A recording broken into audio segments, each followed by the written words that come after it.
So hello everyone, welcome back. నేను నన్ను preparation ఎట్లా చేసినాను, వన్ డేనే ఉంది కదా టైం. టుమారోనే NEET exam. Okay, less than 24 hours ఉంది టైమ్. ఇంకా ఎగ్జామ్ సెంటర్ ఆల్సో ఏంది, మా హౌస్ నుంచి 3 hours అనమాట జర్నీ. సో నేను 8:30కి స్టార్ట్ అవ్వాలన్నమాట, అక్కడ 11కి ఉండాలంటే.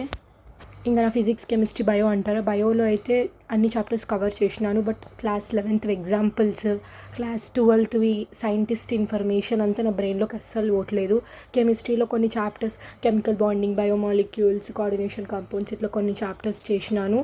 Coming to physics, ray optics ఒకటి చేసిన, కొన్ని మోడర్న్ ఫిజిక్స్లో కొన్ని చేసిన అంతే. లైక్ సిరీస్ అడుగుతారు, ఓకే, ఫోటో ఎమిషన్ అవన్నీ ఉంటాయి కదా. కొన్ని కెమిస్ట్రీలో టాపిక్సే ఫిజిక్స్లో రిపీట్ అయ్యేవి, అవి మాత్రమే చేసినాను. ఫిజిక్స్ అయితే ఏం చేయలేకపోయినాను. ఓకే, సో ఇదన్నమాట నా ప్రిపరేషన్. ఇవాళ ముందు ఏవేవైతే చదివినానో అవే రివైజ్ చేస్తాను, మిగతా అవేం చేయను. మీ ప్రిపరేషన్ ఎలా ఉంది కమెంట్ చేయండి. ఇంకా టుమారో ఎగ్జామ్ అయిపోయినాక మాట్లాడుకుందాం. బాయ్.